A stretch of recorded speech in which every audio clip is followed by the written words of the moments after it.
Hello, good morning, good afternoon, good evening. कैसे हो बच्चे आप सब? आई होप आप सब ठीक होंगे। मैं बता दूं, मैं भी ठीक हूँ। तो हमने लास्ट लेक्चर में कौन सा टॉपिक कंप्लीट कर लिया था? Process of accounting. सही है बच्चों? चैप्टर का नाम क्या था? Process and bases of accounting. और हमने कल की क्लासेस में कंप्लीट कर लिया था प्रोसेस ऑफ अकाउंटिंग, और आज करने वाले हैं बेसिस ऑफ अकाउंटिंग। ओके बच्चों, देखो basis of accounting two types के होते हैं। एक होते हैं कैश बेसिस और एक होता है एक्रूअल बेसिस। इन दोनों का क्या मतलब है मैम? देखो, कैश बेसिस मतलब क्या है? मैंने सेल किया, या जो भी ऑनर है बिजनेस जो भी है, सेल किया है 21 जुलाई। ठीक है बच्चों? और कैश रिसीव किया जा रहा है 1 अगस्त। ओके, तो ये सेल कब किया? 21 जुलाई को, बट कैश कब रिसीव किया? 21 अगस्त को। जिस दिन कैश रिसीव्ड होगा उसी दिन रिकॉर्ड किया जाएगा। उसे क्या कहते हैं? Cash basis. देखो, एक दूसरा मान लो एग्जाम्पल, 28 मार्च, 21 मार्च को क्या किया? सेल किया और कैश रिसीव्ड किया 1 अप्रैल। ठीक है, कैश रिसीव्ड किया 1 अप्रैल, तो उस दिन क्या हुआ? 1 अप्रैल को पैसे आए, तो रिसीव्ड 1 तारीख को किया आपने, 1 अप्रैल। तो आप कैश बेसिस पे चल रहे हो, तो रिकॉर्ड कब करोगे? 1 अप्रैल को। समझ रहे हो बच्चे? यहाँ पे क्या है, कंप्लीट इंफॉर्मेशन नहीं मिल पाता है पूरी साल का, कि कितना सेल एक्चुअली हुआ है, कितना नहीं हुआ है, क्योंकि जब तक आपको कैश रिसीव नहीं होगा, जब तक रिकॉर्ड नहीं करोगे। तो ये तो हो गए कैश बेसिस। एक्रूअल बेसिस मैंने आपको उसमें बताया था ना बच्चों, अकाउंटिंग प्रिंसिपल में 3 accounting concept, going concern concept, मतलब कंसिस्टेंसी कॉन्सेप्ट। तीसरा बताया था एक्रूअल कॉन्सेप्ट। तो वही है एक्रूअल बेसिस।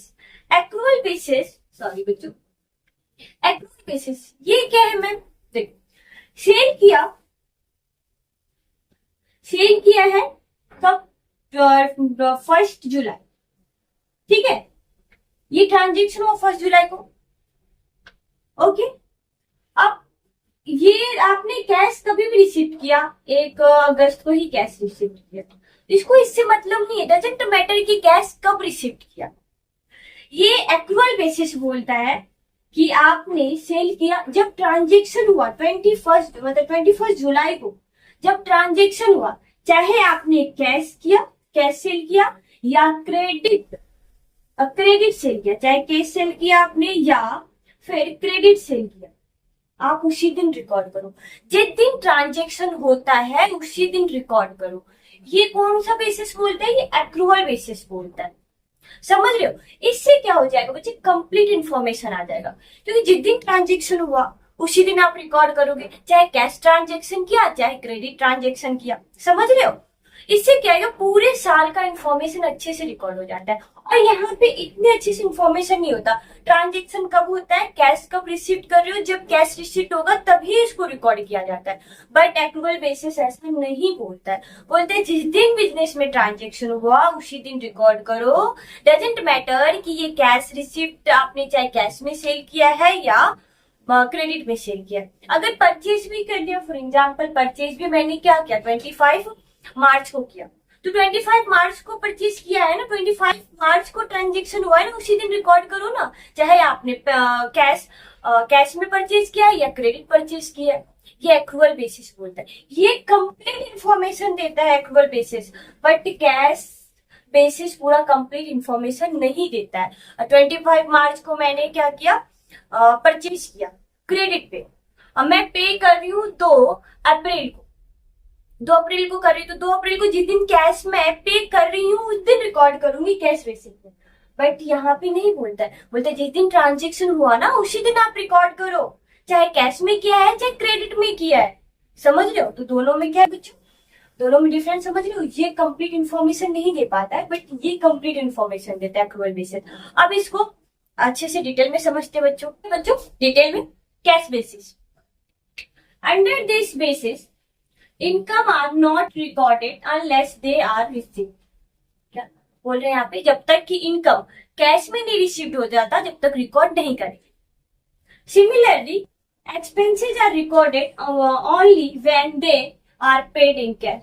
वैसे जैसे इनकम जब तक आप लोग को रिसीव नहीं होता कैश में तब तक रिकॉर्ड नहीं करेंगे, वैसे ही एक्सपेंसेस जब तक आप कैश में पे नहीं कर देते जब तक रिकॉर्ड नहीं करेंगे।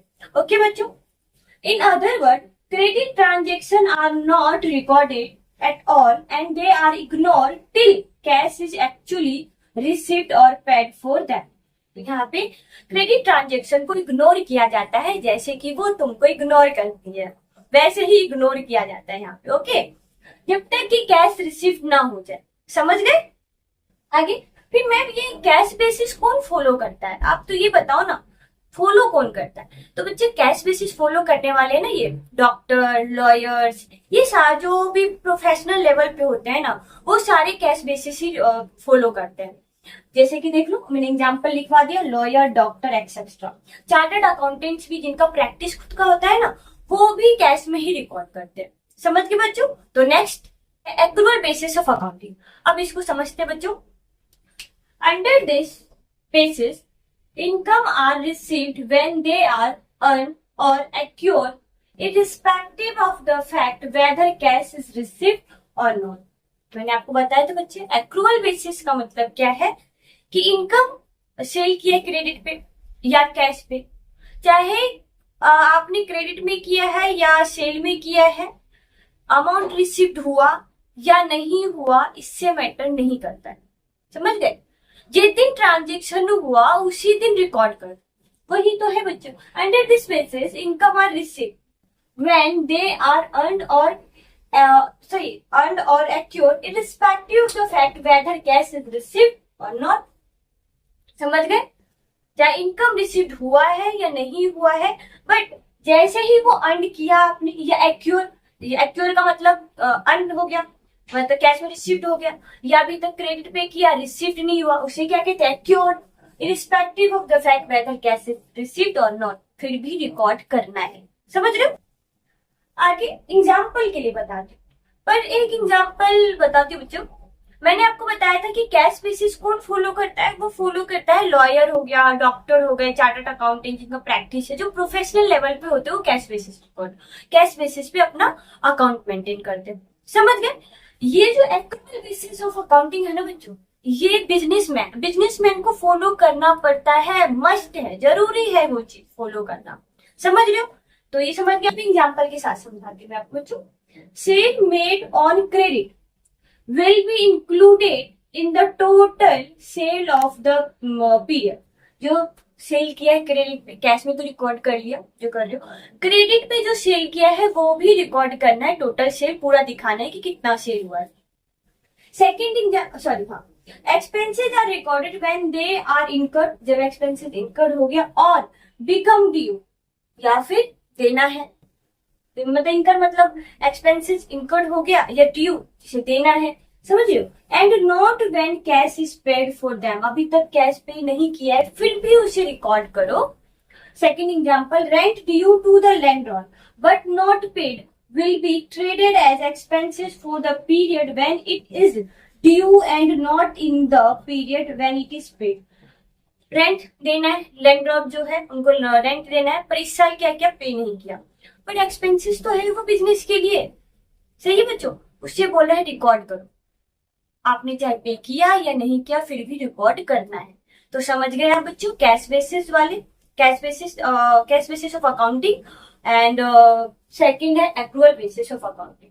दोनों में क्या डिफरेंट है? कैश बेसिस सीधा बोलता है जब कैश रिसीव्ड किया या कैश एक्सपेंसेस पे किया तभी रिकॉर्ड करना है, पर एक्रूअल बेसिस बोलता है कि चाहे इनकम रिसीव्ड हुआ है या नहीं रिसीव्ड हुआ, मतलब सेल जैसे क्रेडिट पे किया या कैश पे किया, जैसे ही ट्रांजेक्शन हुआ उसे रिकॉर्ड कर दो। समझ रहे हो बच्चों? और एग्जांपल मैंने आपको कैश बेसिस में बता दिया कौन फॉलो करता है, लॉयर, डॉक्टर, चार्टर्ड अकाउंटिंग, जो प्रोफेशनल लेवल पे होते हैं ना वो कैश बेसिस फॉलो करते हैं। और एक्रूअल बेसिस जो बिजनेसमैन है ना उन्हें फॉलो करना ही पड़ता है एक्रूअल बेसिस, उनके पास कोई भी ऑप्शन नहीं होता है। समझ गए बच्चे? अब इन दोनों के डिफरेंट देखते हैं, डिफरेंट बिटवीन कैश बेसिस और एक्रूअल बेसिस। देखो cash basis, accrual basis. First, this basis record only cash transaction. Cash basis सिर्फ कैश ट्रांजेक्शन रिलेटेड जो भी रिकॉर्ड है वो रिकॉर्ड रखती है। This basis makes a complete record of all cash as well as credit transaction. और accrual basis सारे जितने भी ट्रांजेक्शन होते हैं वो सारे रिकॉर्ड करते हैं, चाहे वो कैश हो या क्रेडिट हो, सारे के सारे ट्रांजेक्शन रिकॉर्ड करती है। As per this basis, only those income are received which have been received in cash. समझ रहे बच्चों? जो इनकम वो इनकम रिकॉर्ड किए जाते हैं जो कैश में रिसीव्ड हो, कैश बेसिस में। As per this basis, all income are recorded whether cash in received for them or not. और एक्रुअल बेसिस में सारे इनकम रिसीव किए जाते हैं, चाहे कैश में रिसीव करो या नहीं रिसीव करो। All those expenses are recorded which have been paid in cash. और वो एक्सपेंसेस जो कैश में पे किए उसे रिकॉर्ड किए जाएंगे। All expenses are recorded whether cash is paid for them or not. और सारे के सारे एक्सपेंसेस रिकॉर्ड किए जाएंगे चाहे कैश में पे किया है या नहीं किया है। This basis is not recognized under the Companies Act 2013. पर कैश बेसिस को है ना कंपनीज एक्ट 2013 नहीं मानता है, वो रिकॉग्नाइज नहीं किया गया। और this basis is recognized under the companies act 2013। और एक्रुअल बेसिस को टू द कंपनीज एक्ट 2013 मानता है। और वो क्या है, ये किसे फॉलो करना पड़ता है, बिजनेसमैन को फॉलो करना पड़ता है। ठीक है बच्चों, नेक्स्ट बच्चों डिफरेंट देखते हैं। This basis does not take into consideration outstanding expenses, prepaid expenses, accrued income and incomes received in advance. तो ये जो कैश बेसिस है ना बच्चों, ये वाले जैसे कि आउटस्टैंडिंग सैलरी हो गया, जो भी सैलरी पे नहीं किया बाद में पे करेंगे, ठीक है, तो आउटस्टैंडिंग सैलरी हो गया। प्रीपेड एक्सपेंसेस जो एक्सपेंसेस हमने पहले ही पे कर दिया, प्रीपेड एक्सपेंसेस हो गया। Accrue in advance accrue income, accrue जो इनकम अर्न तो कर लिया बट रिसीव नहीं हुआ। And income received in advance, और इनकम जो रिसीव्ड हमने एडवांस में कर लिया। ये सारे ट्रांजेक्शन कैश बेसिस जो फॉलो करता है वो रिकॉर्ड नहीं करते। तो बच्चों, this basis does not take into consideration outstanding expenses, prepaid expenses, accrued income and incomes received in advance. This basis take into consideration all such item. But जो accrual basis होता है ना, वो सारे जितने भी consideration होते हैं वो सारे को क्या करता है, रिकॉर्ड करता है।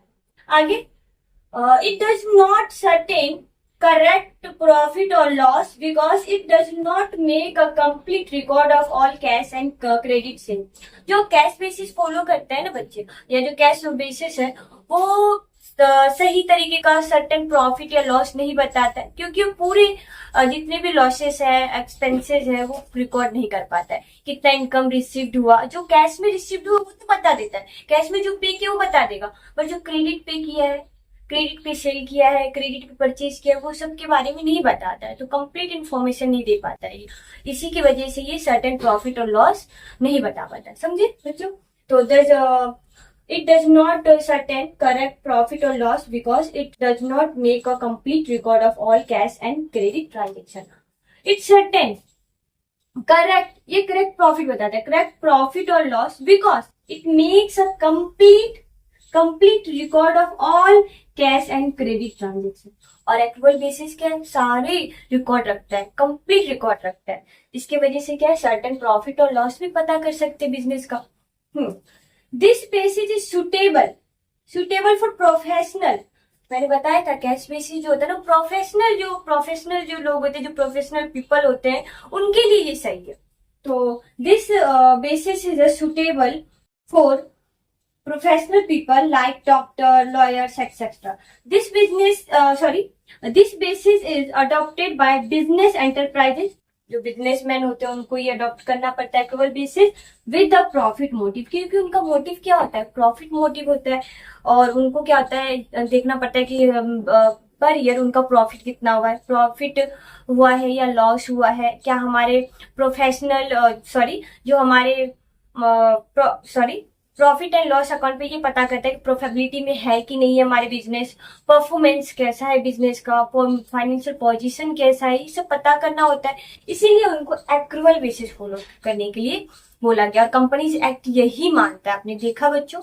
तो आज तो हमने क्या करा, टू टाइप्स ऑफ बेसिस देख लिया, कैश बेसिस, एक्रूअल बेसिस, उसका मीनिंग समझा, देखा कि क्या होते दोनों, डिफरेंट किया है वो भी हमने देख लिया।